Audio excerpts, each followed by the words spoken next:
None of us really know. None of us really know. I know. No, I know.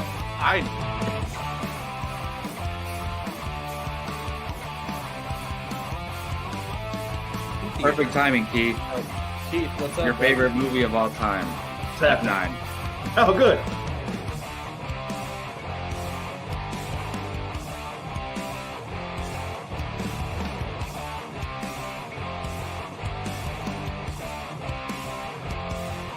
How is there any other choice than Remember the Titans being number one? I'm curious. I'm spoiling mine, but Well, let's see. Here we go. Yeah, that's a good, good I'm question, not even Brian. done talking. you shouldn't be talking at this point. Oh, yeah. Welcome back, y'all. This is Apocaflix Movies, Apocaflix Now. This is our movie hangout show that we do every week, Tuesday nights, 7 p.m. Pacific time.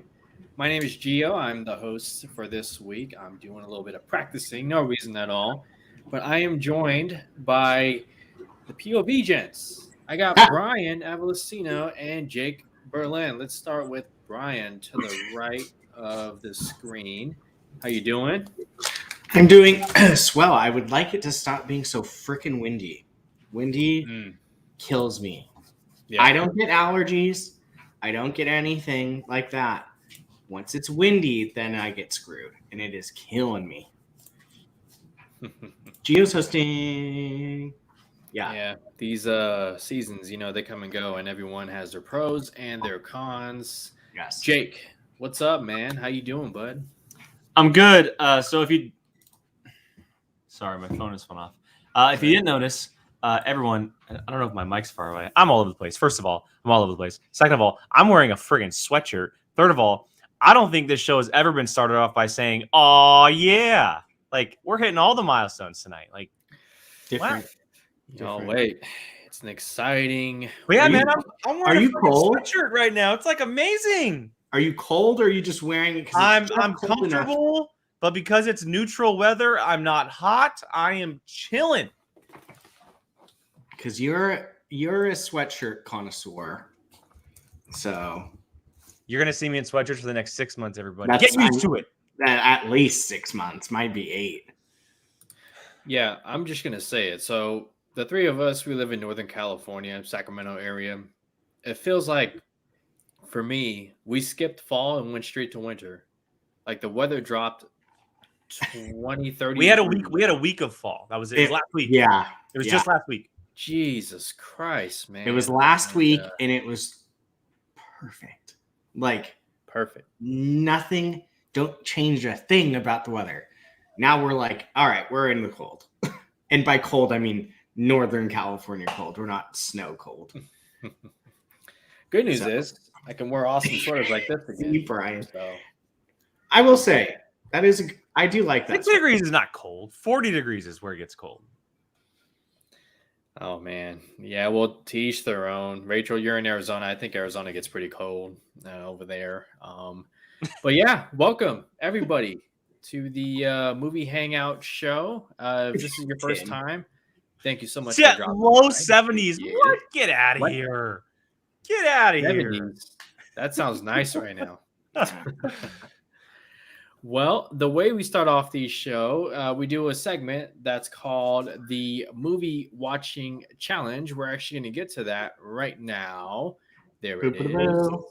Oh, yeah. See, when I don't have a backseat driver, when I'm in control, I can make everything flow. And this week, Brian is going to share his thoughts on Denis Villeneuve's Prisoners.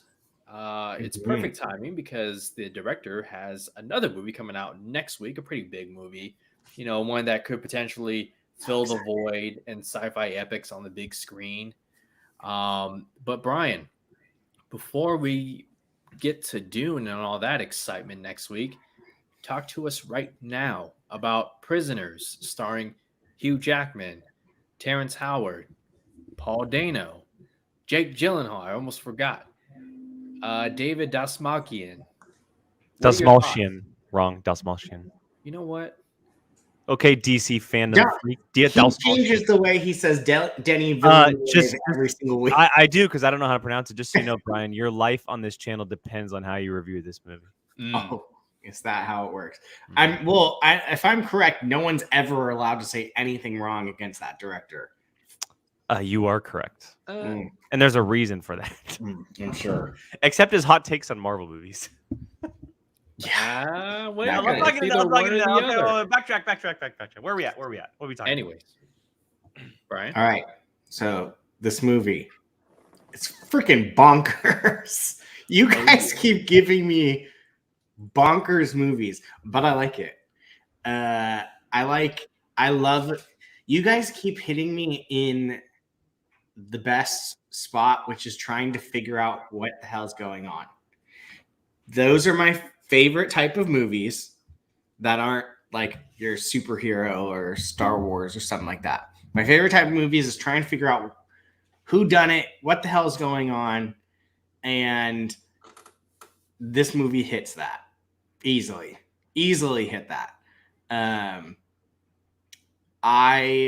There were twists that I did not see coming from a mile away.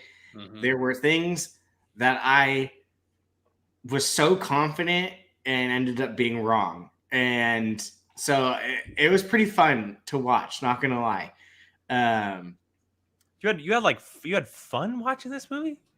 Not fun, but like I enjoyed it. I enjoyed it. It wasn't, I shouldn't say fun. I enjoyed it. I enjoyed trying to figure out what happened, who did it, who done it. I don't know why. No, I know why. But Jake Gyllenhaal, I was like convinced had some part in it because the way he acted. He's so good. But so good. He blinked. I don't know if it's something I just noticed now or it's this movie. He blinks really weird in this movie. Like it's part of his character. Yeah. Okay, well, it made me suspicious of him the whole entire time. So I was convinced he had done something. Very true. Nothing wrong. Very true. The Paul Dano twist, never saw that coming. Not in a million years. That well, one. I want to butt in. What did you think of the ending? The ending was good. Oh man. I kind of was like, I hope Hugh Jackman kind of bites it. Like what? He became an asshole at the end. That doesn't mean you send someone to his death. But see, well, we don't know that he. Oh, yeah, come on, bruh. He's there for life. I do love Jake Gyllenhaal heard the whistle 3 times.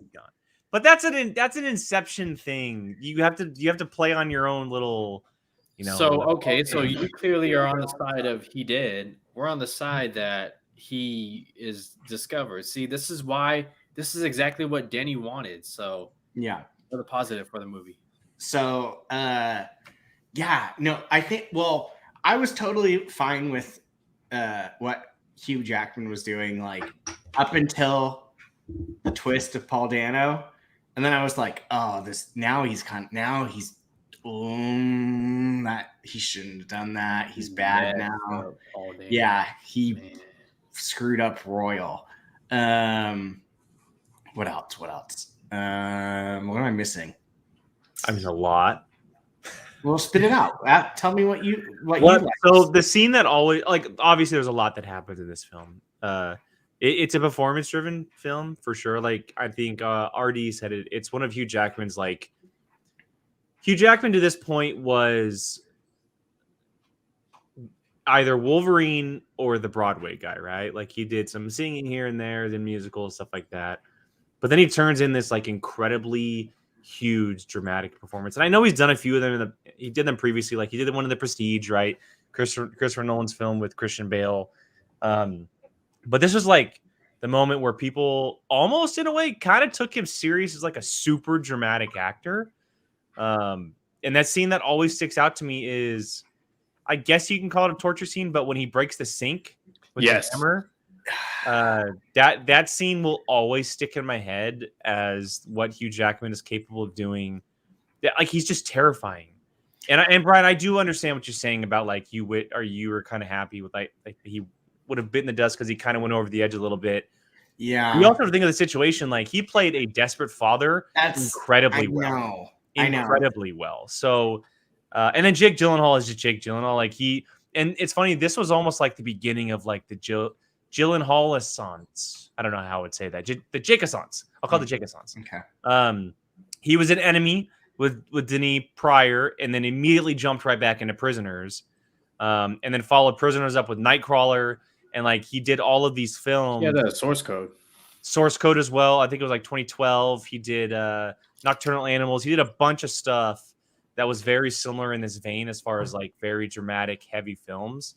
And then Paul Dano, he never gets enough credit for what he does, but he plays that really big sleazeball very well. He made me very excited for Riddler. Yes. And the fact, it is not lost on me, the fact that he sings the Jingle Bells, Batman Smells, Robin Legs, like that, I was just like, look at how this turned out. It kind of made me chuckle. But like, he was good. And I felt, oh God.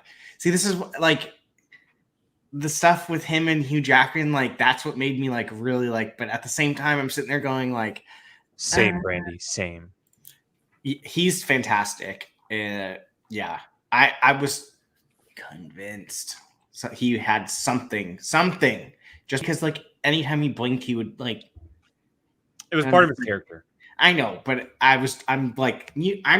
I go into full detective mode with these types of movies. I'm like, that's why we challenge him to. It was Gone Girl, and what else was the last one? Gone Girl and The Prestige. Oh well, he's a Hugh Jackman movie, yeah. So yeah, I mean, Jackman movie. Now it's on to us to keep up the role, Gio. Like, yeah, you guys are screwed with these movies. Another Hugh Jackman movie you can watch. I know, just start firing off Hugh Jackman movies.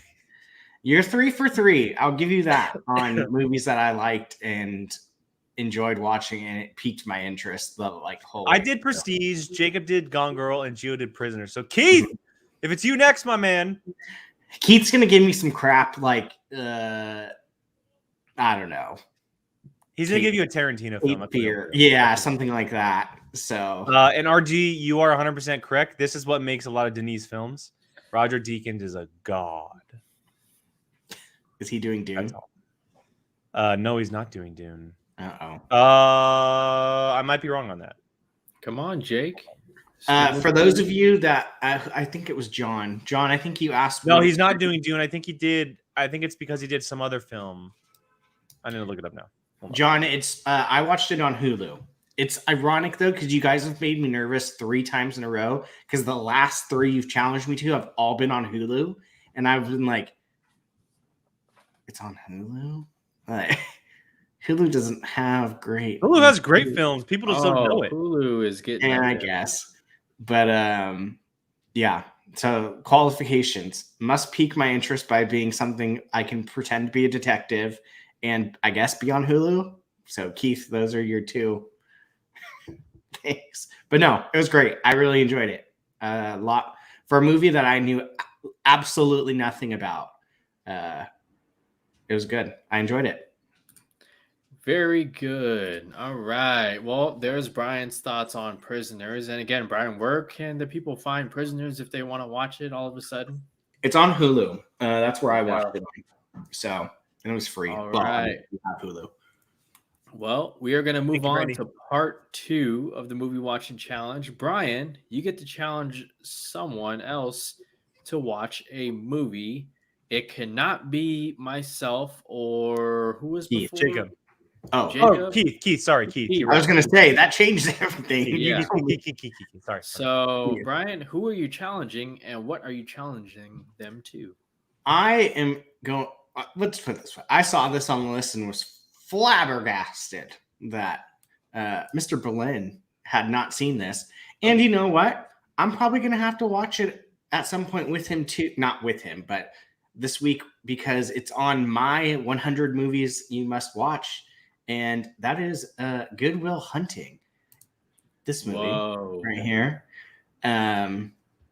So yeah, I was quite shocked that someone of this man's caliber in movie taste has not seen this movie. So I was like, you know what? I'm gonna do the guy a favor. Good will. Make him watch it. Wow, Jake, I'm surprised, man.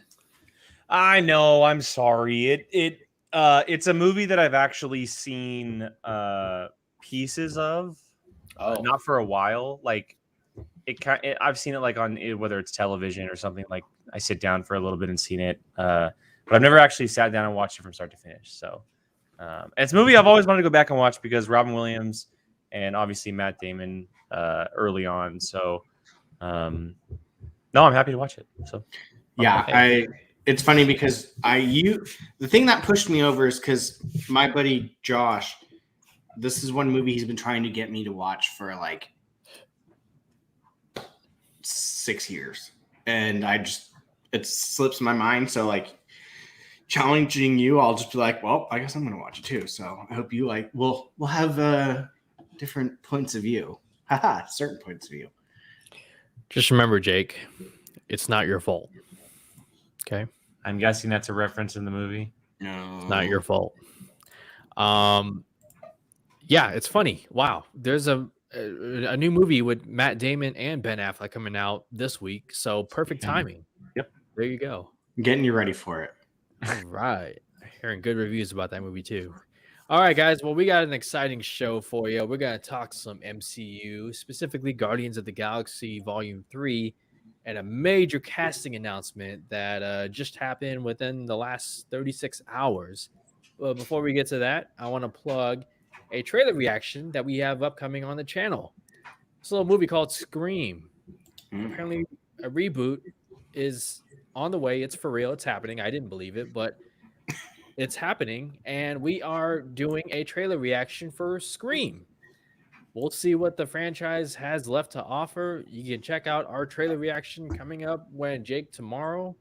Yeah, probably tomorrow. More than likely tomorrow. Tomorrow. Scream. Trailer reaction. Stay tuned. When did they come guys. out? Do we know? January 14th. Oh my God. They only gave themselves 4 months to advertise this movie? Holy crap. Well, we are in a time. We're still Much in a different time with of advertising uncertainty. these days. I It's guess. very, very different. It's very different, especially in the pandemic. I mean, there's no guarantee this movie won't go. Well, we'll talk about it another time. Never mind. Okay, let's get to one of the big news topics. This one, when you hear it, you're gonna be like, "That's perfect." And Jake, why don't you go ahead and take it from here? Yeah, so yesterday, the biggest casting announcement in the MCU for quite a little while came out. A role that we've known about for 4 years now because it was teased at the end of Guardians of the Galaxy Volume 2. But Deadline officially reported and later confirmed by Gunn himself that Will Poulter, who is in a number of young comedies, he was in the Maze Runner movies, he will be portraying Adam Warlock inside the MCU. He will be playing this major Marvel villain / character going forward in the MCU. And this is also very significant, not just for the Guardians franchise, but overall in the MCU in general. Because Gunn himself and even Kevin Feige have said in the past that this character will be extremely important to the cosmic side of the MCU. And so it's not just like a one and done deal. And if anybody has read MCU or Marvel comics in the past, and knows or is familiar with Adam Warlock, you know how important he is to what kind of storylines Marvel can do with this character is what I'm trying to say. If you've never heard of Adam Warlock, a little bit of a breakdown with this character is that he was originally created. I had a picture up, but I lost it. There it is. He was originally created by a group called the Enclave in the comics, who were basically trying to create the perfect specimen. In the movies, he will be created by the Sovereign, which is the gold people led by Elizabeth Debicki's character. Yay. Aisha is her name. And at the post-credit scene in Volume 2, you saw her say, he's the next evolution of us. He'll be strong enough to destroy the Guardians, and we will call him Adam. And I even have actually a couple pictures up here. So this is the scene here. So there's Aisha of the Sovereign, and then there is Warlock in his cradle, being essentially created. So he is created to be the perfect specimen. He has a bunch of powers, speed, durability, flight, healing, cosmic magic. And a big part of his character arc is that, and this is in the comics anyway, he's actually able to wield the gauntlet without him destroying him. Something that we obviously saw destroyed Tony Stark, that Hulk got hurt from. He's able to cradle them along with the gauntlet itself and wield that power. In a recent storyline, he was actually the guardian of the stones itself. So he protected all 6 stones from essentially danger. And then another big part of his character is that he actually has an alter ego called Magus that can be very, very dangerous. So, and if we see that part of his character, that'd be really, really cool. But yeah, Will Poulter playing Adam Warlock. I don't know if you either of you have any kind of backstory with him. I will say this right off the bat. I'm very shocked they casted young because I always expected a little bit older with this character. How old is Will Poulter? He's probably late 20s, early 30s. But I'm not against the casting because that means they're playing the long game with him. And I actually really, really like Will Poulter. He's a really good actor. And also something to keep in mind, I wonder if this is the reason why he dropped out of the Lord of the Rings series, is if he got his role. Oh, was he in it? He was the lead of the Lord of the Rings series for Amazon. Oh, man. So I wonder if he got casted at this a while ago and decided that it conflicted and couldn't do that, and he'd rather do this. Smart. Interesting. So, but yeah, I mean, thoughts, gentlemen? Will Poulter is officially Adam Warlock for the MCU. Go ahead, Brian. I mean, I've gotten to the point where I'm done questioning Marvel's casting choices. Like, if they think that person's going to be great to play that character, great. I'm all on board. I can't think of a miss that they've done in the whole franchise. I mean, I'm trying off the top of my head, at least. Terrence Howard, Edward Norton. Move on. But I mean, like, I'm done questioning it. They know what they're doing. This is one of those characters that I'm sure took a very long time, thought this completely through, like, who would be perfect for this hugely important character. So yeah, I'm down. I only know him from what? We Are the Millers, The Maze Runner. He was going to be Pennywise in the most recent It movies. Was he really? Fukunaga directing, the guy who No Time to Die director. That was the original duo, but then they both dropped out. So yeah, sure. I'm fine with it. I don't have anything negative. He's never given me anything to be negative about. So why I'm not gonna be like, no, whatever. Like Jake said, the Magus is a character that could be interesting. It's basically the dark version of him. So that, I mean, this guy could be playing 2 characters at some point.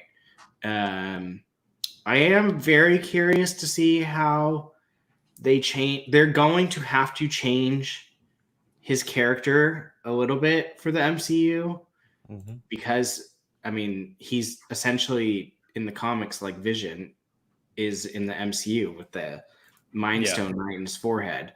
So I'm curious to see how that plays out. And not to mention, I don't see them reusing Infinity Stones or Gauntlet anytime soon, if ever.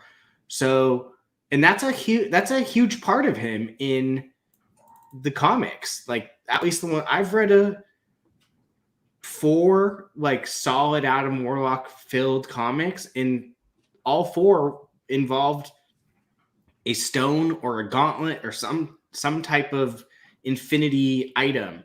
So I'm curious to see how they change it.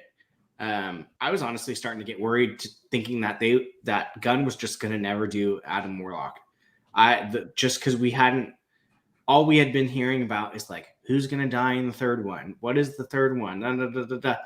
And that seemed to be it. I've heard people say it's going to be about Rocket. It's going to be about Drax. It's going to be about so on and so forth. I honestly thought that we were not getting, at least from James Gunn, the Adam Warlock story.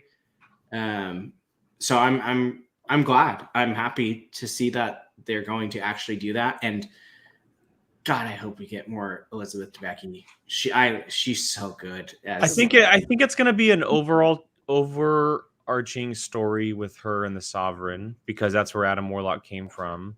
Or he kills her right off the bat, which I'm hoping. Maybe it's definitely possible. It's going to be interesting where the character ends up, because Adam Warlock can teeter between both. He's done good, he's done bad. Yeah. I hope that James Gunn is, and I love his original stories, but I do hope when it comes to the character like Warlock, that he does kind of go back to some comic lines a little bit. Because I would also love to see Drax's daughter come into play, who has had ties to Warlock in the past. Moondragon. Oh, yeah. She is super powerful and cool. And I think that'd be really cool to see. I know that in Guardians 1, I think he said that Thanos killed his wife and daughter, but that could always be a different story. Yeah. But either way, I think Poulter's an incredible choice for this role. He never crossed my mind, because I was dead set on someone a little older, like not like 40s, 50s. I was dead set on someone being like in the mid 30s, just a little bit of an older feature, who could play the role and really kind of bring this aggression to the role. But Poulter has shown in the past that he has that aggression. He's very good at it. So I'm all for it. I'm all for it. How many years do you think this guy's playing this character? Well, remember, Kevin Feige isn't doing the 9-picture deals or the 5-picture deals anymore. So yeah, I have to imagine it's one. I'm saying like when he's 28 now, when he's done playing this character, how old do you think he'll be? 35. I was going to say 40, 45, but I mean, it depends on the direction that the MCU with the amount of movies that are coming out each year, 35. Yeah. I think my biggest question coming out of this is, this sounds like Gunn's last hurrah. So, yep. I think for the Guardians franchise, I do think we'll see him in the MCU again. Okay. So that means that he's going to basically start and create Adam Warlock, but then someone else is probably going to be the main person about Adam Warlock. So that's something that's interesting to me, that gets my mind going. Well, we saw that with Captain America. Joe Johnston started the character of Cap, and then the Russo brothers finished it off. That's true. You know, I mean, it's kind of happened. Jon Favreau technically created Iron Man, and then some people stepped in a little bit behind him, and so it has happened. But yeah, you're right. Warlock's a little bit of a different entity. It'll be interesting. His story's so cosmic. After Guardians 3, like, what happens, right? The only cosmic franchises we have, and mistake me if I'm not wrong, discounting or leaving behind the Eternals for the moment, are Thor and Guardians. Captain Marvel. Oh, you're right, Captain Marvel. Okay, so you're right. Captain Marvel is there. So where does his story go? Is it in the bigger picture of phase 4 and 5? Is it just on the cosmic side of things? Is he going to enter a franchise that we don't know is coming? Like, what's the deal? So I'm just excited we're getting the characters. I think the characters are really cool. That was my biggest thing. If you would have given me $100 and said, bet this on if he's going to show up in Guardians or not, I would have put it on not, just because it had been so silent. Really? It was in the post-credit scene, though. I know, but like, there weren't even like rumors. There was nothing. No whispers. No, like, I've heard more about who this movie is going to be about and like which characters are going to die than anything else. Not once have I recently, in the last, let's say, 6 months, have I heard Adam Warlock's name even be whispered. So to me, I was like, they're probably just gonna skip him over and just be a thing. So, Gio, you haven't even shared your thoughts yet. Are you super unfamiliar with him? Is that why? I like listening to you two because you guys are more of the MCU / Marvel gurus, I guess you could say. But I mean, I have heard some rumors over the years. I mean, at one point there was like Matthew McConaughey as Adam and then Warlock. Zac Efron was the big one. Efron. Those are the two that were kind of leading the charge. Yeah. So a lot of people know Will Poulter from We're the Millers and Maze Runner, but there was a movie I saw last year, a movie that I will never watch again because it was so uncomfortable. Oh my God, I'm never watching that movie ever. It's called Detroit. Oh, never mind. Directed by Catherine Bigelow, the Academy Award-winning female director. But man, Will Poulter in that movie, he went so dark. You hated his character. And I think it's the combination of going to that side of, where an actor can go as opposed to like We're the Millers or like, a fun role. That was like, Will Poulter is the guy, because I didn't know that casting would be perfect until I heard it. And I was like, that's a great choice. He wouldn't have been in my top 5 if we did a casting table for Adam Warlock. For sure. I agree with that. And I'm curious to see just how involved he will be. I mean, because if this were Marvel 5 years ago, I'm like, okay, how many movies can you fit Adam Warlock in, but now that you have streaming service and you're having like 4 to 5 shows a year plus 4 to 5 movies a year, there are so many. Giving Guardians a Christmas special. Who's to say he doesn't pop up in that as well? It all depends on where James Gunn is going with this volume 3. Kevin Feige has said Cosmic is going to be huge, and the future. And I'm curious.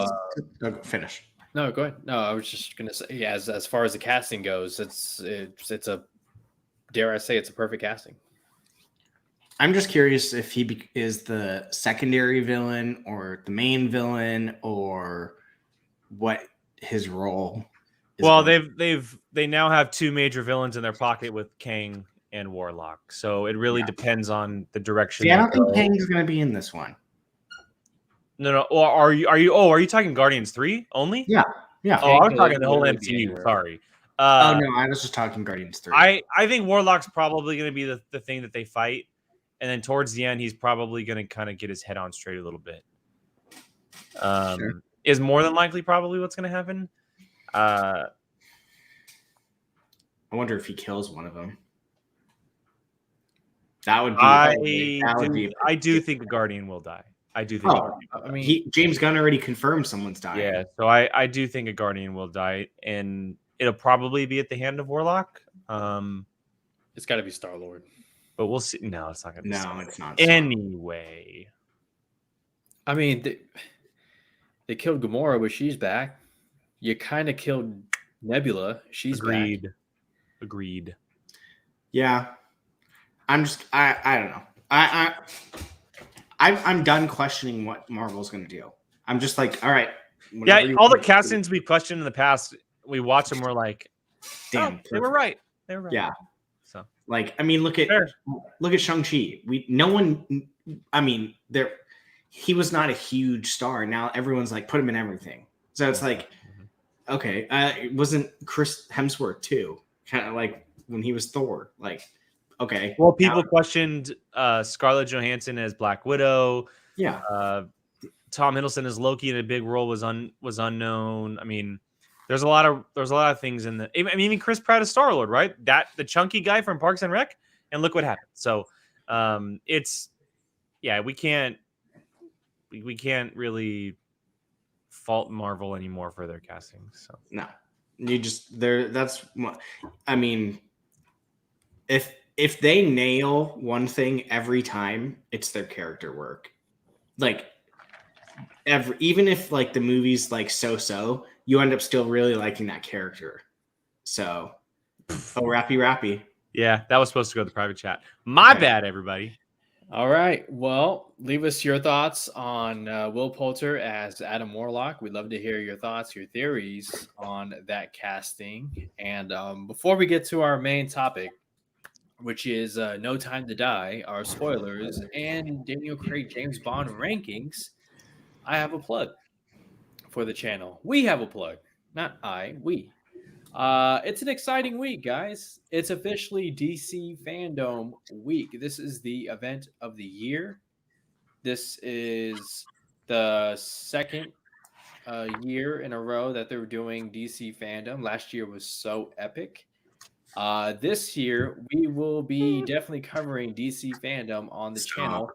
This Saturday, FanDome begins at 10 a.m. Pacific time. It's only 4 hours this year, but there's going to be a lot of cool stuff, a lot of surprises. We know we're getting a trailer for the Batman. Matt Reeves is the Batman. We're probably going to get our first official look at Dwayne Johnson's Black Adam. The Flash movie. That's going to be a huge movie. That'll be a trailer. That will set up the DCEU going forward, and so much more. So make sure you guys tune in this Saturday at 10 a.m. Pacific time. Watch the DC FanDome panels along with us on the channel. And there will be some giveaways on the channel. So stay tuned and make sure you're subscribed. These will be subscriber giveaways. I'm not going to tell you what's in this or what's in this. You'll have to wait and find out come Saturday. So I'll step in real quick, Gio, because this is a question from Rachel here. So the way it's going to work is we're going to do the same thing we did last year. So if you were with us last year, every panel was a single video. So we did 8 videos last year during FanDome. And so we had a 40-minute on the Batman panel. The crew watched it alongside the trailer. And then obviously there'll be a panel on the Flash, Aquaman 2, whatever is coming out. So you'll see different videos for each one. Everyone's going to go live really quickly. The way it's going to work, Gio's going to be kind of heading it all. We'll go live, we'll finish up, wrap up, and then get right back into the next panel whenever it does start. That way reactions are there. We can hang out, talk, everything decent. So if you subscribe, you'll get notifications the second we go live. And something that Gio did not mention, there will be some guests joining us as well. People from the outside of Apocaflix that have not really been on the channel before, who will be joining both Gio and Brian on Saturday for FanDome. So there you go. All right, let's talk some Bond, y'all. Let's talk some Bond. all right. Well, Maybe I don't want to. What? Nothing, I'm just kidding. Being a backseat driver? Can you please make a spoiler alert thing? No. Come It says it in the title of the video. on. Suck I it. know. Just suck it. Well, it's that time, guys. We've waited another year for this movie, an extra well year. over a year, damn it. Well over a year. It's supposed to But come we're out gonna in talk- April of 2020 original. Jesus Christ! Let him. No! And, hey, you think this is bad? Imagine Tom Cruise fans, okay? They have to wait more for his movies. But yeah, No Time to Die. James Bond, Daniel Craig's last time playing the character. This movie is in theaters, so definitely watch it. It's only on theaters. You can't find it anywhere else. No streaming. But starring Rami Malek, how do you say your name? Leia Seydoux. Anna de Armas, Jeffrey Wright, Daniel Craig, I was trying to debate Ben if I want to say Whishaw, Christoph Waltz. Ralph Fiennes, a picture of Rory Kinnery, a a picture of Eva Green. Yeah. A picture of I can go on. Naomi Harris. I can go on and on. All right. Well, how do you guys want to do this? Share overall thoughts, open discussion. How do you want to do it, Jake? Jake, just go. Yeah. No, I don't know if I want. So I think what we should do is we should go roundtable style because we only have about 20 to 30 minutes before we need to start the actual ranking. We'll go roundtable style. Each one of us should probably bring up a topic we want to talk about at the film, and we'll try to go quickly. But let's start with the overall thoughts of the movie. because this was a long time coming, right? This is over a year and a half in the making, essentially. I'll say a quick one. What RD Films said in the chat. Yeah, so Brad and I were able to see it in IMAX. That was my preferred choice, and Brian can contest to this. I wouldn't shut up. No. I have never felt the emotions I felt while watching this film, but also the amount of emotions I had walking out of the movie theater. I was in the dead bathroom. silent. I was like, I could not process what was happening. Just full spoilers. Full spoilers. This is your chance to walk away if you have never seen No Time to Die. If you don't want to know anything, here's full spoilers. As my monster machine goes off. Excuse me. Anyway. I hate so much that they killed James Bond, but I also love it so much. They did what they have never done in 60 years and made it not just believable, but it worked. But it worked in every sense of the word. The emotions that were flooding through me, not just because it was James Bond, but because I grew up with the Daniel Craig James Bond. That was my guy. Like, after watching this is one of my favorite franchises ever. Because this was a perfect combination of everything that this James Bond has been, but also everything that the previous James Bonds have also been. It was like all of it in one. And the ending, like the floodgates of emotion, like just gushed out of me after watching the ending of that film. It was worth every second of the wait. I hated waiting that long, but it was worth every second of the wait. Every second of the wait. So before the movie started, I looked to Jake. Literally, I think it was like seconds before it started, and went, chances he dies. And Jake, I said between 1 and 10, chances he dies. Jake goes, 0. Are you fucking... No, I didn't. No, let me finish. You said 0. Immediately you said 0, and then you changed it to like what? I think I said like 12 or something. Remember, I changed my thoughts in the middle of the movie when his daughter was revealed. I said now they can't kill him. But then I went back on it towards the end. I was like, oh nope, he's dying. Nope, he's dying. I followed the story. I was like, they can't kill him now that he has a daughter.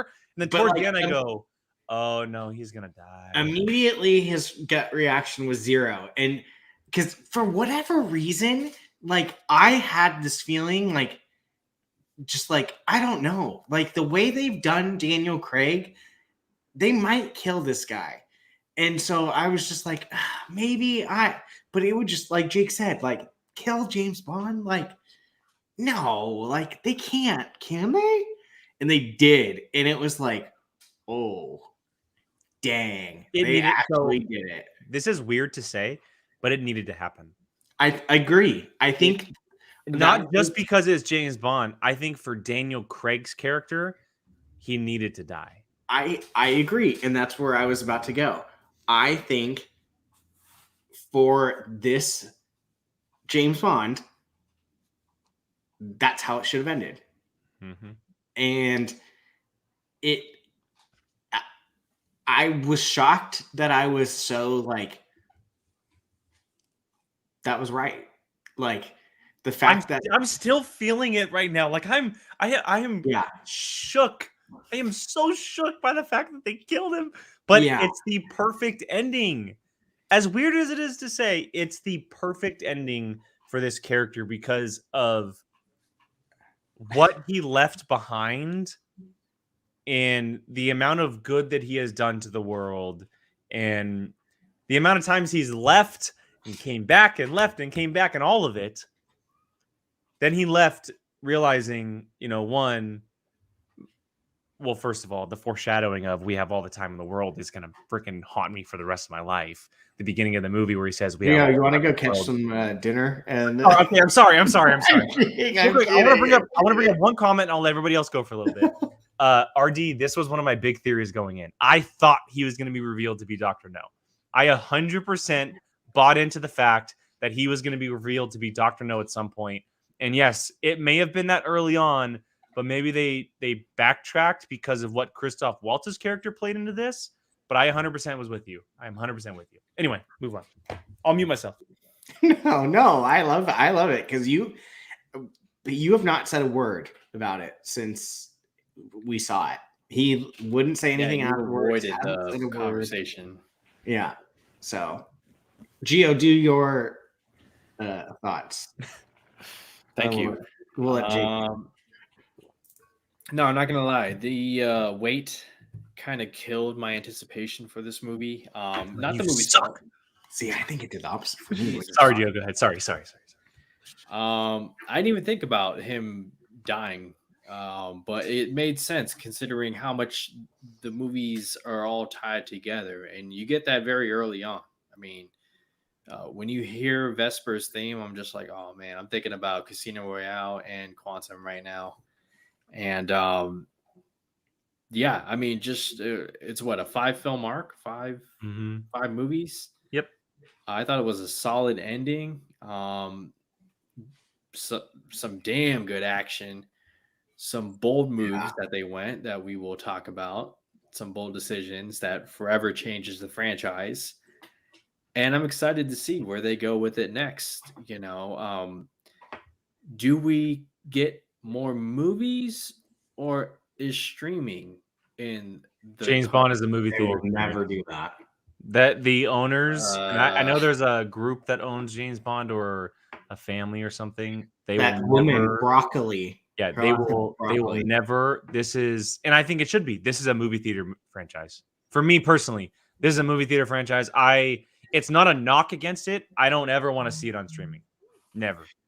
No. Never. Yeah, I agree. Gio, the woman was like, she flat out said like, there's not going to be spinoffs. There's not going to be this, not going to be that. It's James Bond movies. Okay. She said we'll see how long that lasts. I mean, yeah, you know. Anyways, yeah. So those are my overall thoughts. Really solid ending. I love that it's all connected. Maybe my most favorite Bond openings music. The opening sequence was Eilish. So sick. Yeah, the opening scene as well. Very personal too. Oh my god, this guy lost his mind when he did the hallway shooty bang thing, like the circle. Just the little. So the moment that I lost it, and it's actually well into the movie. Blue eyes is when the movie cuts at one point, and it's when he's opening the garage to his Aston Martin. I was like, he's back, baby, let's go. And I like lost my crap. Like I was he went, oh my god. I was so pumped up because he gets in that Aston Martin, he puts on the suit, and he is fully back and everything, even though he doesn't have a 00 name to him, which I thought was very interesting. I was so pumped for the idea of it. But no, let's get into some specifics here. Gio, I'll let you start, Gio. You start. What is something that we want to talk about while we review this? How about the choice to give us a female 007? Now, I loved LaShawn. I thought it was brilliant. I thought the way that it was done was very, very smart. Lashana Lynch, we saw her in Captain Marvel. She hasn't really been in anything really big since. But that's because she was filming this movie all those years ago. I thought she played the role very good. She had this very suave cockiness to her, right? That a very younger 00 had, like in Casino Royale, Quantum of Solace, right? But she also has this chip on her shoulder because she has to prove herself to someone who is coming back into the fold after so many years away, at least 5 years away, because they did a time jump. It was 5 years that you went, what? Yeah, I lost it. Like he had been gone for at least 5 years. So she had been kicking butt, doing all this stuff as 007 for a while. She has to prove herself when the greatest agent to ever come through the program has been there. And they're working together now. And I thought she did it great. The Cuba scene was really cool with her. I thought she was really, really good in that scene. And I loved her and Craig's chemistry together because they had you had to have a specific type of chemistry to be able to have those roles be so well together with her and Bond. And I thought it worked very well. I thought her and Craig played off each other extremely well. And so, yeah, I was very, very happy with the way that role turned out, for sure. I think, honestly, all of the supporting characters made his character that much better in this movie. Like, every single one he interacted with, like, made him that much better. And they also kind of did different things with his character. Like, I mean, when he was They gave him a flipping daughter. Yeah. Like, when he's with Ana de Armas, like, he was more, like, funny and, like, jokey, calm, relaxed. Then he's with Lashana Lynch's character, and he's, like, cocky, smart ass. And then, like, he's with Felix, and he's that, like, good old boy, like, buddy best friend type thing. So I liked his interactions with different people, because each one kind of, like, gave a different James Bond when he's with them. And then, of course, you have, like, the family-ish James Bond. Madeline Swan. Yeah. God, man, let me say their name. You didn't know her name. Yes, I did. Although I can't remember the daughter's name. I know it's Mish something. Oh, it's some Swedish name. I have no idea. Yeah. Or French name, maybe French. I don't know. Yeah. So, Gio, what do you think of her, Lashana Lynch? To not repeat what you said, because I agree with a lot of what you said. I thought he was going to totally just slap that girl in the face. Me too. All right, I have a positive and I have a negative. The positive is,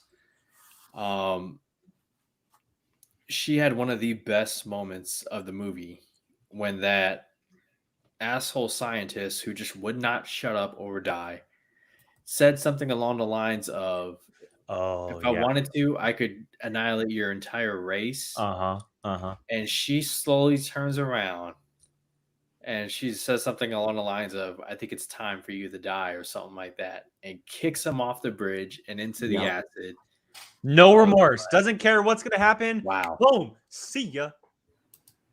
As badass as that moment was for myself, this is not a criticism of her performance. We saw her throughout the movie walk, and I told Keith this. She walks like a boss. She talks like a boss. She dresses like a boss. I felt like we did not get enough of that moment in this movie. And some are like, compared to what? Well, there's another female actress who kicks ass in this movie, and she just had more action in the little time that she was in. I'm talking about Ana de Armas. And so I'm just like, man, I wish we would have gotten more of this female 007, because the time when Daniel Craig is in the forest, just like taking on everybody and motorcycles and vehicles and this and that, and Rami Malek's in the area, I'm like, where is this chick? She was in tow. She was right there tracking him. And I'm like, where are you? But I will end on a positive and say this. This movie gave us female action stars who can do it no matter what. Ana de Armas in a sexy looking dress. Oh my God. Gorgeous, beautiful, guns blazing. And then you had the, what's her name again? Madeline Swan. Madeline Swan. All tactical, geared up. Oh, no, Lashana Lynch. Sorry, Lashana Lynch. Yeah. Lashana Lynch, guns blazing. And I'm like, okay, yeah, love it. So, I don't know. I went positives and negatives. So. No, you're fine. To counter that, I think it was just because, one, she was in the movie pretty much from not the get-go, but pretty early on. And she did have the action scene in Cuba. Not like Ana de Armas is, obviously. And I thought, for the small role that she had, she was such like a little delight. And I guarantee you Phoebe Waller-Bridge wrote that character. I I think that is a Phoebe Waller-Bridge character through and through. The way that she acted, the way that she was kind of like expressing herself. This young 3-week out of the training program, 3-month agent who's coming into the fold and stuff. It brought a lot of fun to the movie, but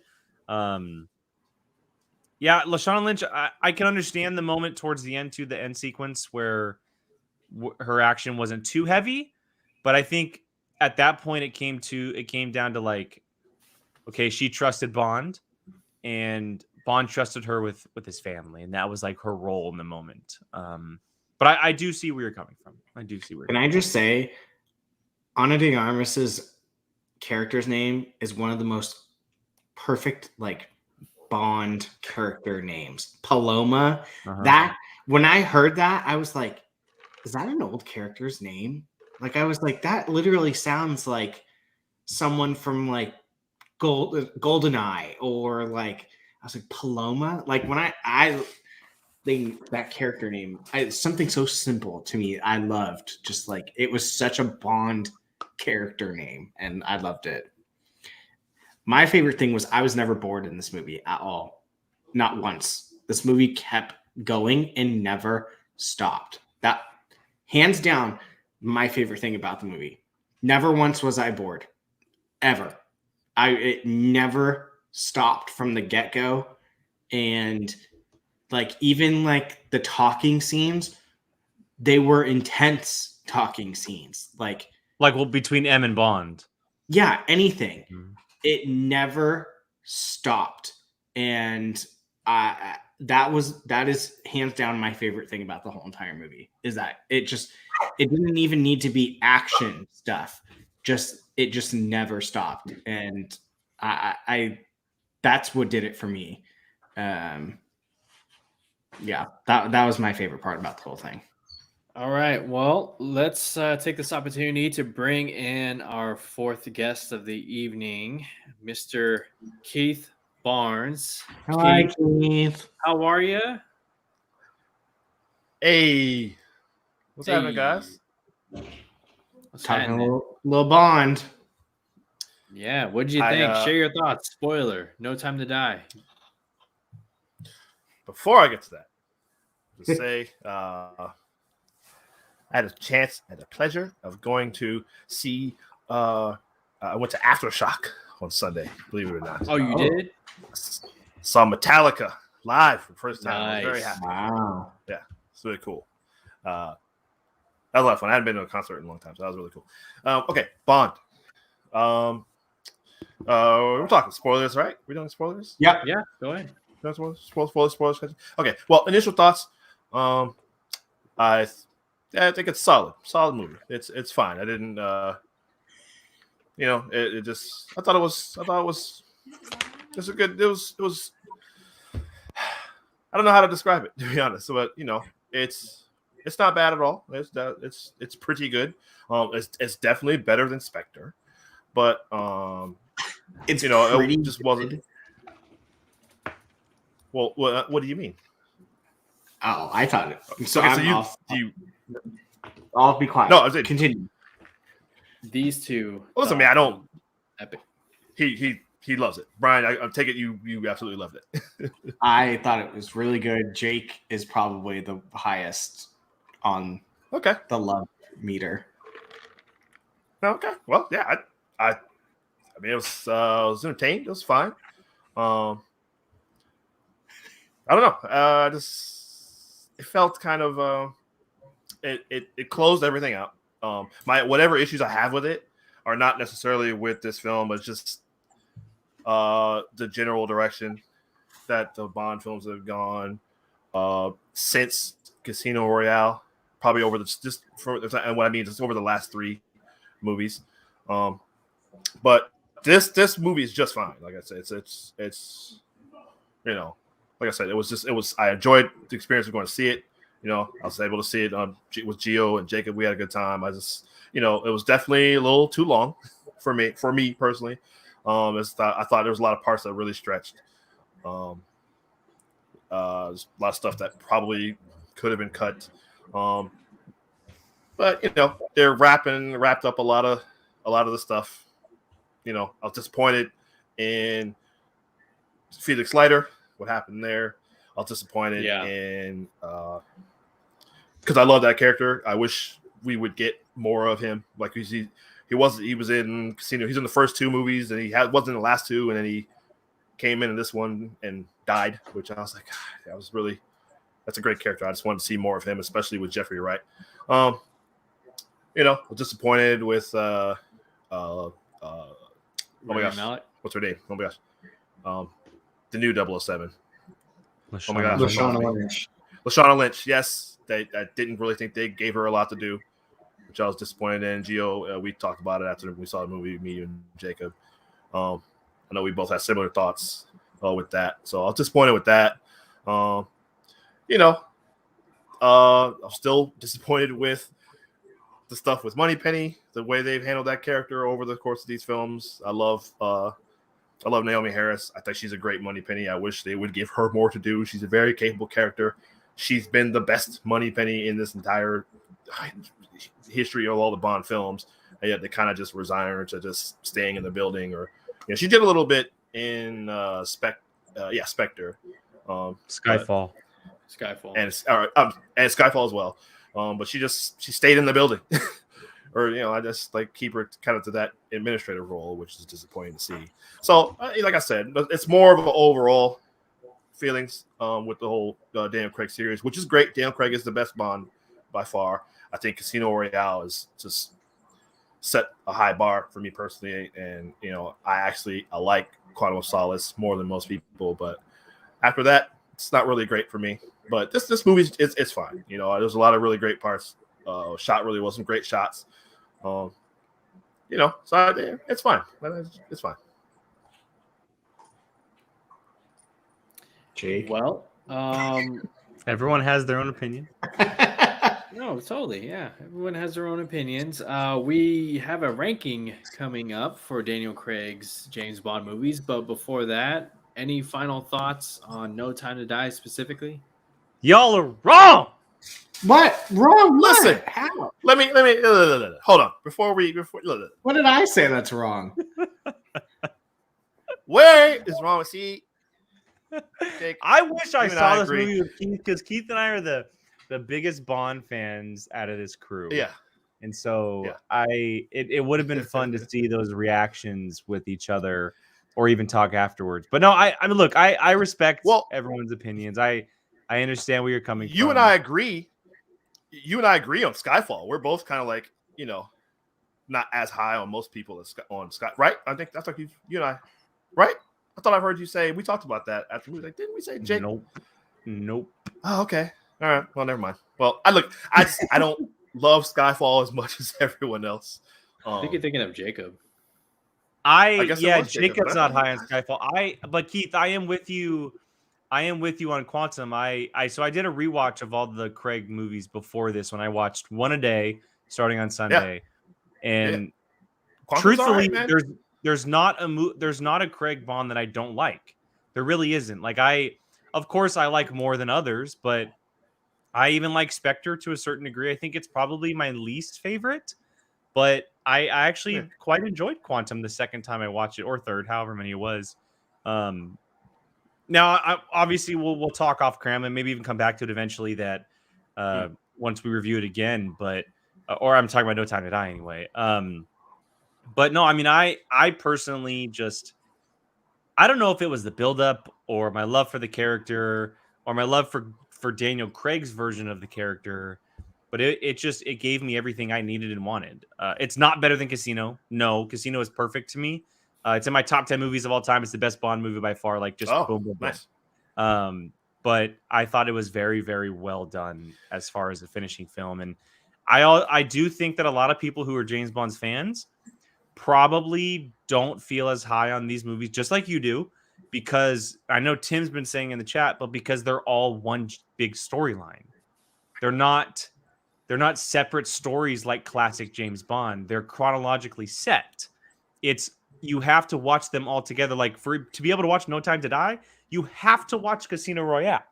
in previous James Bond movie, that wasn't the case. You can watch them in however which order you want to. Mm-hmm. And so I think a lot of fans who have been a fan of the franchise for a long time are still trying to process that because it's so new. It's the first time in 60 years that movies have connected the way that they have in the past couple. For the most part, yeah. And my issues again with the thing overall, and like I said, we talked about it after the movie, was like I just want a mission. Just give him a mission, and he goes to this bad guy who's doing this thing. He goes to stop him. That's it. All this, it's like, look, the movie starts right with and Leah Seydoux. All the performances are great. Like I love Dan. Like I said, I really love Daniel Craig as Bond. That's definitely not an issue. Leah Seydoux is really great in both of these movies too. But just they're still talking about Vespa, and I'm like, God, like, why are we still on this? And I get it because she has a thing she wants to make sure because I think and I just assume because she's pregnant, she wants to make sure, hey, you over the last woman because we got a big thing happening and I got to make sure we can move on, and you're still not dealing with that. And even I'm like thinking the same thing. Yeah, are you over that? Because that was back in 2007 or no 2005. Excuse me. Why are we still covering this thing? Yeah, like this, and then all this stuff. Man, the whole connection with oh my gosh, Christoph Waltz, Blofeld, and I didn't love that. I didn't love that when that happened. Why was he in the movie? He plays Blofeld. He's James Bond's non-blood related, relative. Yeah. No, I get that. And he doesn't like Bond. He doesn't like Bond because his dad took Bond skiing and didn't take him. So I don't know. Basically, but that's literally the thing. It's him being jealous. Took Bond skiing with him, and so now I'm going to be an international. And the whole thing is kind of like Hydra, where Spectre's running everything secretly behind it. It's like, well, okay, anyway, it doesn't matter. But just a lot of that stuff. I'm just not a huge fan of all that stuff. Like I said, you're right. None of these movies are bad at all. There's just some that are. Well, Casino Royale is so good, and compared to the rest of the history of Bond, which a lot of people, I know people love James Bond. Most of those movies are really not that good. A lot of people don't like to say that, but really, when you watch, like if you come into Bond when you're a kid, it's like it's the coolest thing ever. And then when you go back and watch a lot of them, they're like, ooh, these movies are very silly. A lot of them, but they're silly 40s, 50s, 60s, whatever spy novels, and so those are kind of the movies they made. But hey, it's over. Daniel Craig, he seems to be ready. He's ready to move on. So, but I appreciate. I love that. Jake, I could have swore you said you were not that big on Skyfall. Like, we were talking about that. Gio, remember we were like, didn't Jake say he didn't really love Skyfall? I could have sworn he said that. But we're about to find out right now because we are going to rank the Daniel Craig, James Bond 007 movies. Jake, go ahead and quarterback this. Take it away. Yeah, so we're going to do the tier maker ranking. And so I'll go and bring this up. We have the 5 movies. Going to go very easy here. We have the 5 movies to rank of Daniel Craig's films. And we'll just go down the line chronologically here. Because there's so little of them, we don't have to keep in mind that we need to do one each category.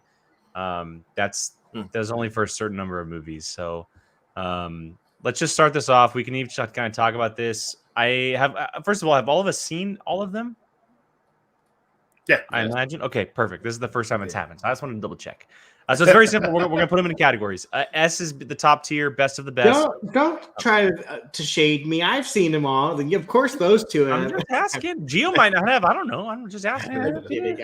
But let's start this off. So whoever wants to kick us off, let's just start with Casino. I imagine S tier. S tier. S. Yeah, it's one of the best movies ever made. I thought we were doing our own list, so I had mine. No, I mean I can give you my list off the top of my head, so that's easy though. Maybe we could say them at the end. Okay, Quantum. What do we feel about Quantum? But which category? I have it at C. I would give it a C. Really? Yeah. Keith, what do you think? I'd give it a B. Well, B. If you watch it with Casino Royale, you gotta give it a B. That's the thing. But if it stands alone, it's kind of. So I get a lot of what a lot of people say. I would agree with you if you go Casino Royale, Quantum, and I think from what I understand, Quantum is the first one to pick up right after the previous one. Correct. Like immediately. Yeah. Correct. So, in that sense, it kind of makes it hard to. But like I said, if you just watch it alone, if you haven't seen Casino Royale, it's kind of So I'd like to give it a B, but I might have to go C just to be fair. It's been a couple of years. I last revisited Quantum when Spectre was coming out, so it's been 6 years. Forgettable villain. Yeah, definitely. That's true. Yeah. No, I would agree. The worst part of the movie. He's not a good villain. We'll move on. I also take into account the theme songs, but I can't even remember Casino Royale's theme song, so never mind that. It's been 6-7 years since I've revisited. It's what's his name? Sam Smith. Sam Smith. Sam Smith. Yeah. Did, that's Spectre. He did Spectre. Oh, he did Spectre. You're right. You right. So Gio, where you at? Am I getting out ranked here? You giving it a C? Yeah, I'm gonna go C. Damn it. Okay. By the way, really quick. Sorry, Brian. Real quick. I don't know anything about Billie Eilish, but this theme song was awesome. This theme song rocks. Awesome. Might have been the best opening, I think, maybe of all 5 of these movies.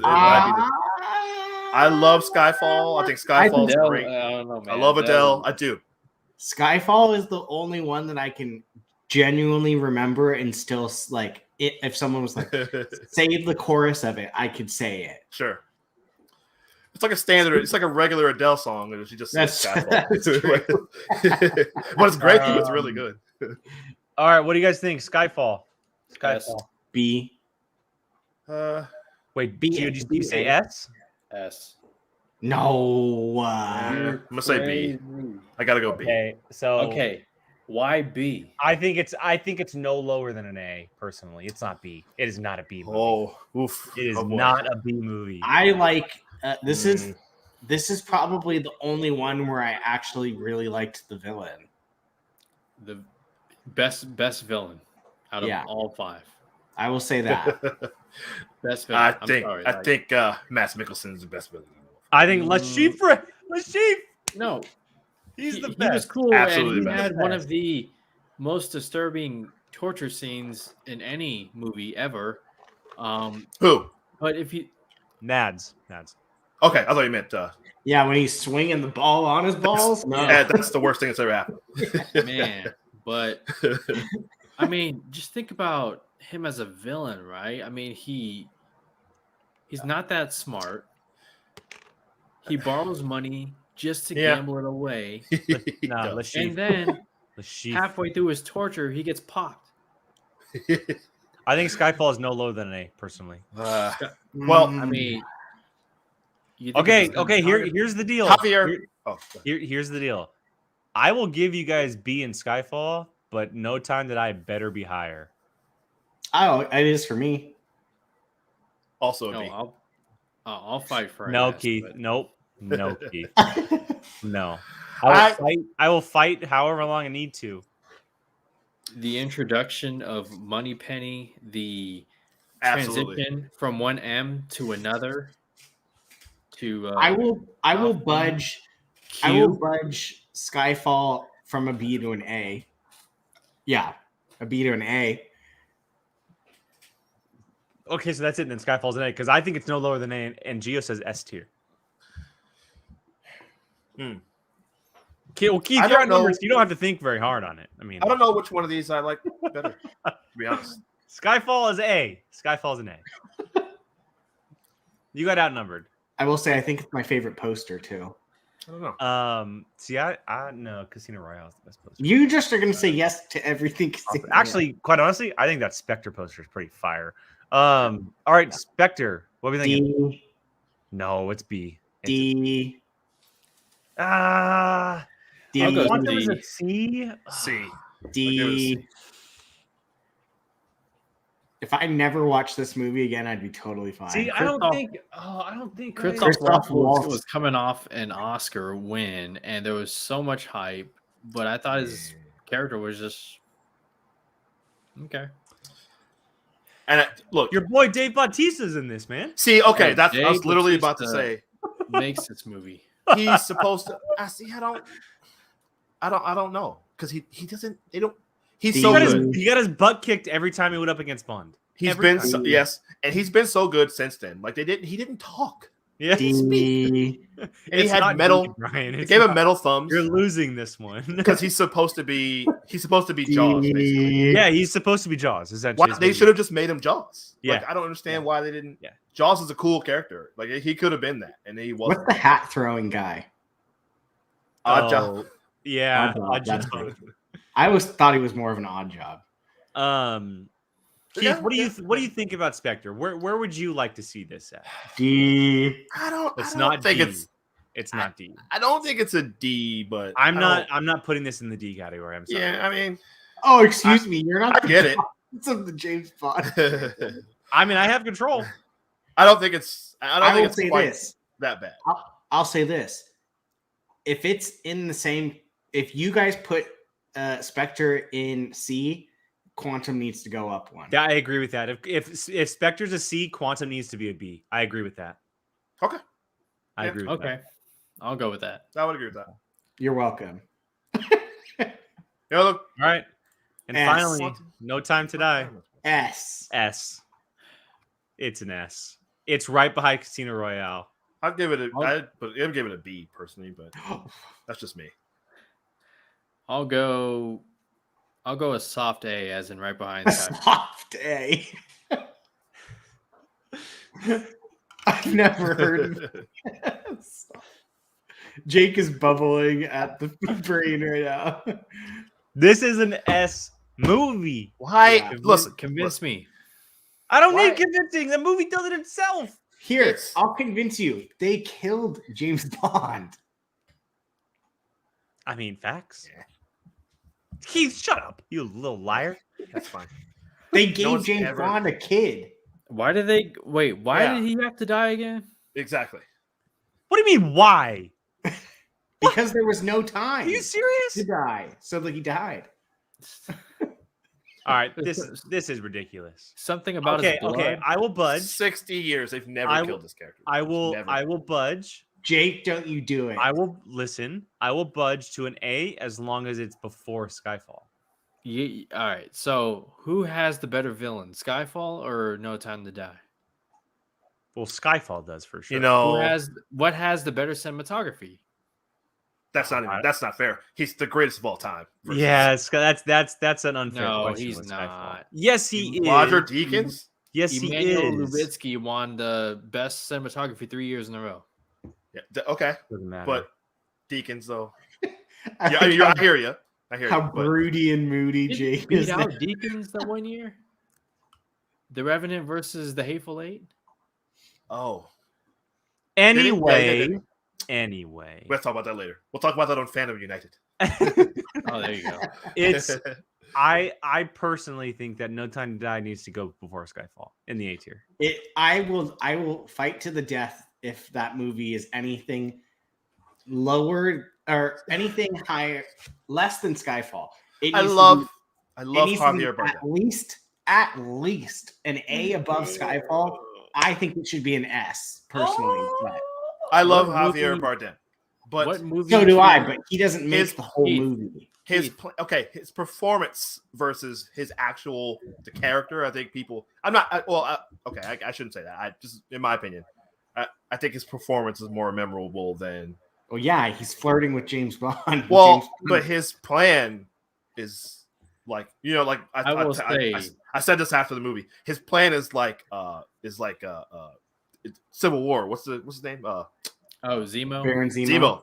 where it's just a bunch of lucky stuff. I will say the train coming out of the wall, like perfect timing. That was The train scene's cool, but then he gets up and does this stupid. Oh, stop it!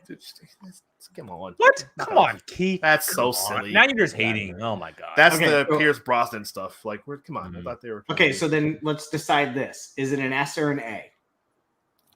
I'll go A. A-. So it's off A.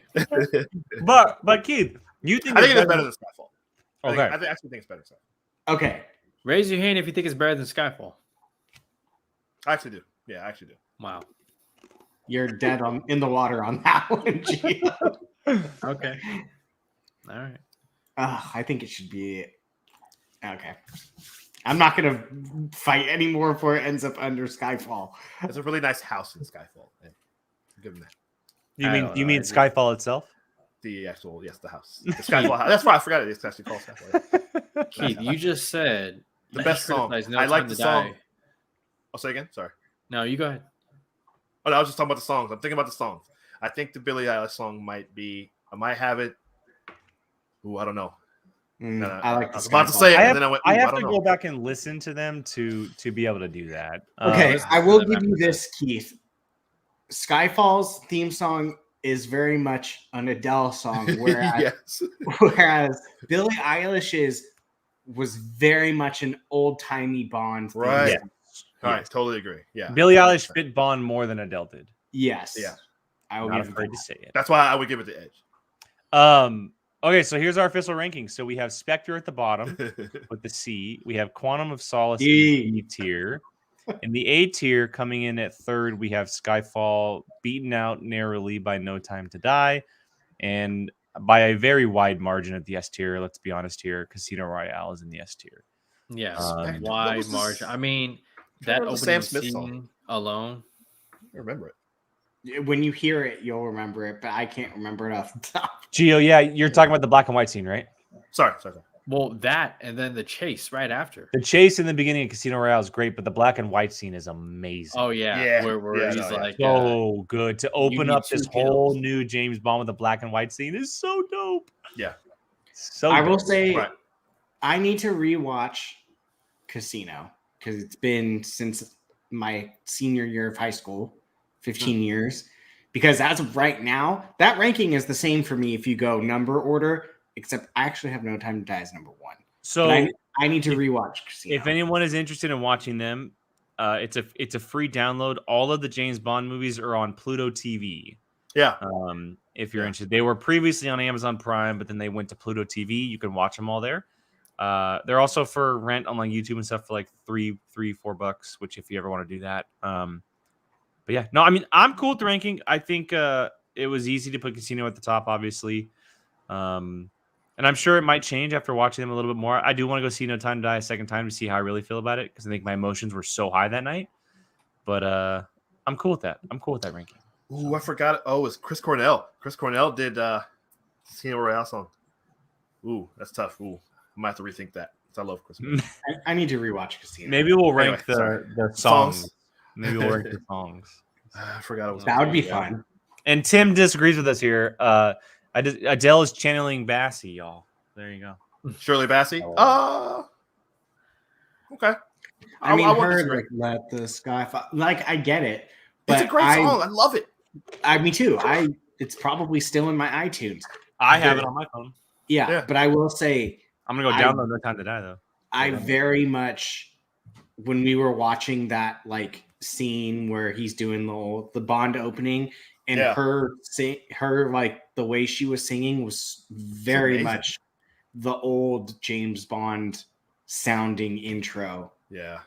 that Yeah, man. very much classic. Tim Franco, you are welcome to spam our chat. Oh anytime no, I with love any my kind of gosh. opinions. Sorry. I love Any it. kind of opinion. Keep doing that. It's you drive conversation too. So, yeah, that was fun. I could talk James Bond all night long, but I know we can't do that. So We have to do a James Bond episode one day. Man. We could have done a whole. You I guess and we you- kind of just did, but You two can rank all the James Bonds. Keith, we that should would do be fun. Yeah, we should do should that. do Let's that, do that. Keith. Yes. I'm Seriously. so down. Okay, let's do that. Honestly, Cool. you haven't seen you haven't seen any of the Timothy Dalton ones, have you? Yeah, I watched them all. Oh, did you? He watched. Remember, them I did my all. whole rewatch last year. Oh, I thought you said you didn't get to the Dalton ones. No, Pluto TV. Oh, dude. cool. Oh, okay, nice. Yeah, Those are all right. Those are pretty good. they're not. I actually like the Timothy Dalton ones a lot more than the Roger Moore ones. Those are the agreed. Yeah, those are the ones I see. That when I was a kid, it was Timothy Dalton. So that's. Ooh, yeah, love Tim. Tim Franco, we might have to have you on with that one, man. I would love to see you two fight over. There would be so much fighting happening. The tier ranking of all the. There would be so much fighting happening. I think Roger Moore. The more, no pun intended, but the more I thought about it, I kind of Sean Connery. It's tough to say, but I think Roger Moore's kind of right there with Connery, man. I think he's Really? I kind of think he's right there. Yeah, I kind of. They had it was very different bonds, so it's hard to say. Very different. Very, yeah. But Roger Moore was really. He had it. He had. Trust me, he's definitely a fun Bond, but Yeah. Pierce Brosnan will always be mine. He's very good. No, I like Pierce Brosnan a lot. Those movies are not. It's not shade, Tim. It's not shade. Listen, Tim. I think Moore was better than people. We're gonna have to plan this out. That'll be fun. Look at the excitement. You're welcome. All right. Well, that was a fun episode, a fun show. You guys leave us your thoughts. Share your rankings. None of you have shared your rankings in the chat. I want to see 1 through 5 right now. Hurry quickly because we're about to end the show. Before we do, we're going to have each member plug where they can find, social media plugs. He's still working on it, guys. He's still working on it. Guys, I'm Gio, I'm joking, dude. I'm joking, dude. I'm joking. So, Brian, let people know where they can find you. You can follow me, Bia Valsino, on Twitter. And That's not your handle anymore. Yeah, I did. I changed it back because people kept tagging the old one, and I was annoyed. Bia Valsino on Twitter, and then a certain point of view on a certain point of view, I guess. If you want to talk Schmodown and stuff, come tomorrow. If you're watching this Tuesday night, it's Molly and Alex Damon Civil War. And last time we heard, they're both going to be on a reaction with us. So correct. It's going to be quite the entertaining episode. So, yeah. With Jake, obviously, too. Oh, I was going to say, Jake, where can they find you? But I think Brian spoiled it. You can find me there. At Qui-Gon Jake on Twitter, 2 N's. Someone else took them before I did. POV, doing reactions. And then I do a little show on my own too called The Whiskey Jedi. If you're interested, I'll have an episode coming out this week. I'm going to be reviewing No, I pointed. Oh, I was like, what do I have to do? No, I'm pointing to my sign. Sorry. I got it. I'm having a fun episode this week. I actually got a brand new Mexican whiskey that I'm going to be drinking. Tequila? No, I almost said tequila. A Mexican whiskey that I'm going to be trying, which is very, very exciting. And so that'll probably be coming out probably Thursday. But we'll see. And I'll post it on my Twitter and stuff like that. But yeah, the Apocaflix here, guys. Check it out. Do all the things here on Apocaflix. We really enjoy when you guys, chatted up in the chat with us, and we're very, very, very thankful. So thank you guys. I'm loving the rankings right now. Just keep going. Keep going. I'm gonna highlight these, but keep going. Keep going. Keith, where can they find you? Find me here, online. Online. I'm sorry. On Twitter at Keith Barnes 79. On Instagram at Keith Barnes 1979. Let's see. Find me here on Apocaflix, of course. Check out Jacob and I did a review of Many Saints of Newark, which is very exciting. I've watched that movie 4 times. I love it. Damn. What's the name of your channel? You can also go to Bartley and Barnes. Watch our reviews there. Watch us on there. We just put a new episode. We did a whole spoiler review of here we go, right here. Here, it's just you there. Ooh, got the new shirt. shout out to Jake. This thing, I love this shirt. Looks good, man. It looks good. Yeah. So you check me out, me and Jake there. You can hope to see me soon on FanDome United. Star Drew, I'm so sorry. No, I was literally thinking about that today. I said, I know Star Drew's going to ask me if I watch. Tweet him the link, please. Yes, send me the link. You can catch me on. By the time I'm on, listen, before the next FanDome United, I promise you I'm going to watch it. I'm going to watch the Dirty Laundry. Jake, I want to try that whiskey. It sounds really good. Keith, Dirty Laundry is like 10 minutes. Like, watch it while you're taking a dump for all I care. Watch it, man. Like, I know. get it started. I know. Sorry. Here, let me ask Gio. Gio, where can they find you? Well, this weekend, you're going to find me on this channel for about a good 4.5 hours straight. DC FanDome coverage. This is my Super Bowl. This is my Oscars. This is my my birthday, my Christmas, my New Year's, my Valentine's, because DC, I love it. I mean, look at the background. Apocaflix movies, 10 a.m. Pacific time. Don't be late. DC FanDome. I'm going to be having all sorts of coffee, energy drinks. It's going to be lit. It's going to be hype. It's going to be unforgettable. Everything Gio could hope for and more. Yes. So stay tuned this Saturday and don't miss out on getting a copy of one of these. Be subscribed. Thank you guys so much for joining us. Catch us. Wait, they can only find you on Apocaflix? Where else can they find you?